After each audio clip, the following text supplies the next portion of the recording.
When we do things on a repeated mode, it becomes part of us. I believe the mission that we have should be shared by the people that are working with us, so that everybody is inside the same train, or inside the same bus, or inside the same car, whatever is your moving vehicle. Everybody is inside, and you are going to the same direction. Because if that is not the way it is, then it's not going to work. It's just not going to work. Everyone must sing the same, everyone must tell the same stories, right? Everyone must have the same values. They must believe that, if you say, your customers above all in everything you do, everyone must live it. It can't be, I live it, but my staff say, just pay us. It can't be like that. Your staff must truly be almost like a mini you, a mini me, literally, with everyone they meet. Now, they must understand how I do what I do, how we do what we do, who we are. That's what your stories really convey, right?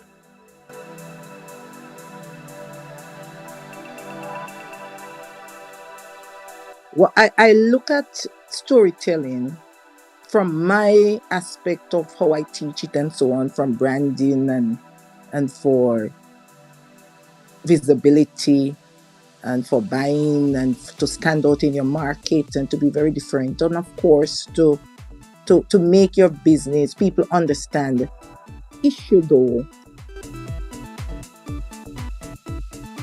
Sometimes your workers turn off people from your business because they do not understand your story. They do not understand the importance of your story. They do not value where you're coming from. We started business for a reason, right? We will do we're passionate about a problem we want to solve. Unless our staff buy into it, as you're saying, Dr. Marcia, we are done. Literally, eventually we'll lose ourselves, we'll lose our business.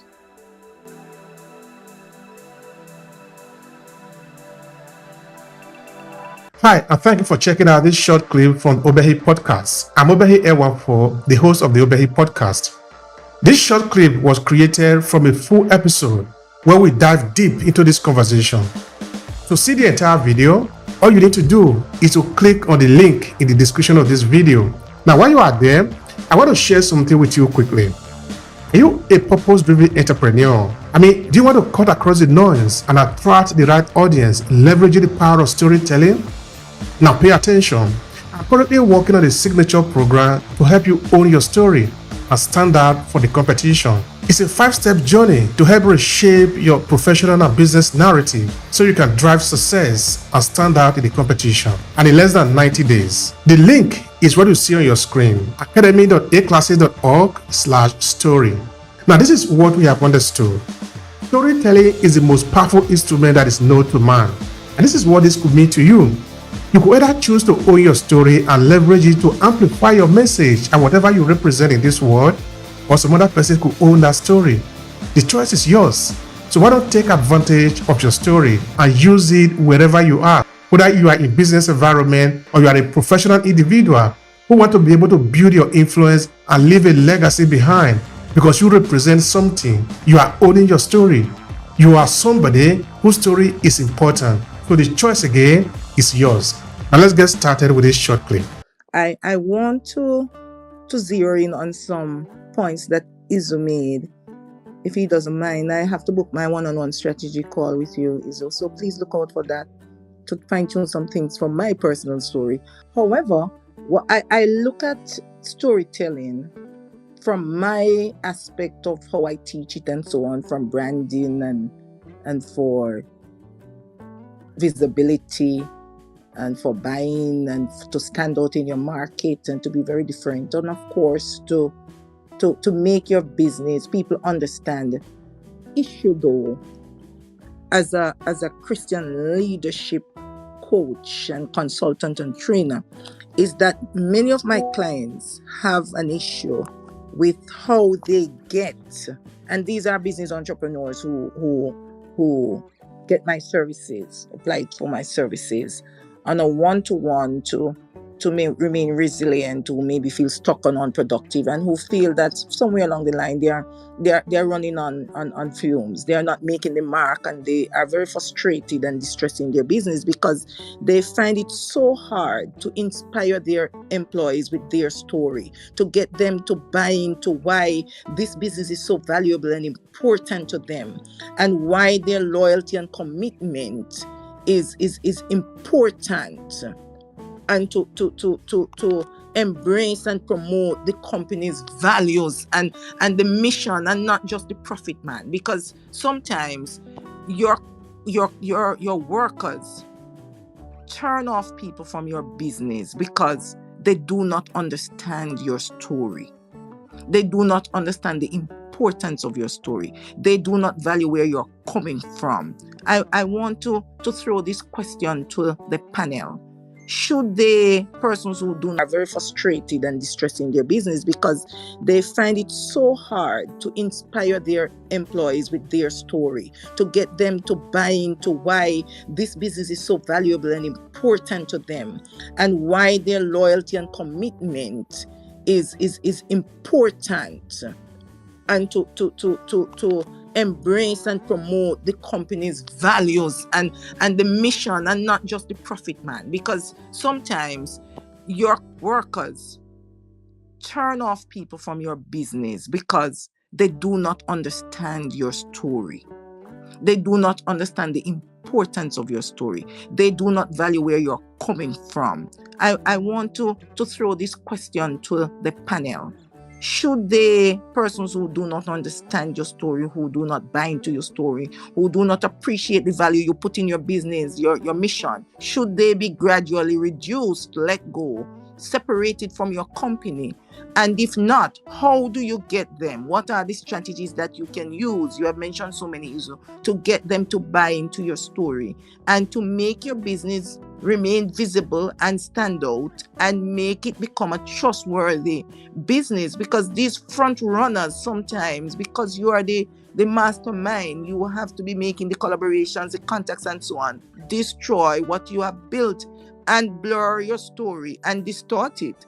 How can we get our story into the hands and minds and spirits of our workers, so they value it in the way you value it, or enough to keep your business viable and to make it remain a standout, a competitive, a visible, make your brand stay alive and your core values? Okay, can I speak, please? Can I speak? I'm dying. Oh, Dr. Marcia, great question. An amazing question. Like I said earlier, a lot of companies fail because they lose their story as you grow. It's a problem that we all have. It really is. You know, I realized this was my problem when I started employing staff. Yeah, I won't talk too long. You know, so I guess, look, we started business for a reason, right? We all do. You know, we're passionate about a problem we want to solve. Unless our staff buy into it, as you're saying, Dr. Marcia, we are done. Literally, eventually we'll lose ourselves, we'll lose our business. Now, the way that I chose to make sure my staff understand that the way I still do today, make sure my staff understand the mission, and because everyone must everyone must tell the same stories, right? Everyone must have the same values. They must believe that, you know, if you say, you know, your customers above all in everything you do, everyone must live it. It can't be I live it, but my staff say, just pay us. It can't be like that. Your staff must truly be almost like a mini you, a mini me, literally, with everyone they meet. Now, they must understand how I do what I do, how we do what we do, who we are. That's what your stories really convey, right? You know, I like how you say, you know, it's built into your really, because that's where it's at. You know, I said for my team, Dr. Marcia, simple answer that I'm going to give you today is that when I have team meetings, I don't do them with what other people do them. You know, I'm not of course, I don't like team meetings. You know, 2 hours of wasting time talking about problems and other things just bore me. They totally bore me. See, every Monday, my team will have a 20-minute team meeting. 20 minutes, maybe half an hour maximum. Now, literally, in that 20 minutes, when I talk about one thing, Dr. Marcia, our mission statement, my mission statement, every week. That's what we'll do in team meeting. That's what we'll talk about. Thank you for checking out this video. Are you getting enough value from it? You see, this video was created for the purpose of adding value to you. So if this video make any sense to you, let me know in the comment section below. I'm interested in understanding what you take away from this video and if it makes sense to you, so we can provide more. Now let's return to the video. So you can't miss my mission if you work for me. You have to, you understand it. Believe me, by the third week, you'll understand it. So you can probably say it before I say it. I reinforce this every week, without fail. That's what we'll talk about. That's how you reinforce your mission. Of course, we can add other things like looking at your staff performance based on working towards your mission statements. Unless you put something in to measure performance against your values, your key principles. You don't know if it's working, but unless you tell them over and over and over and over and over, they'll never learn. They'll never know. They can easily say, "Oh, I didn't really get it." So they say, "The way I do it, my staff get it," and then they end up being a mini me, literally. I'll keep quiet. I'll let someone else have a go. Thank you so much for that. That is really important of the founder. That is why his story is important, because if the founder shares his or her story to the team, this doesn't have to be forced. Because like I was saying before, we share the story not because we want to force people to believe in us. It helps us to filter out those who are not going to the same direction with us. I'm going to Manchester, so I'm looking for a train that is going to Manchester. If I see a train that is going to another direction, I am not going to enter. I'm not getting on that train. So I think our train is our mission. The people that are working with us should voluntarily agree that they believe in us, not by force. They should voluntarily believe that they are on the same mission with us. And this also should mean the same for our client, the people that we are serving. Because if not, it looks like we are doing mouth service. If I say that this is what this is who I am, this is what I represent, you should do something with me because you believe in what I believe.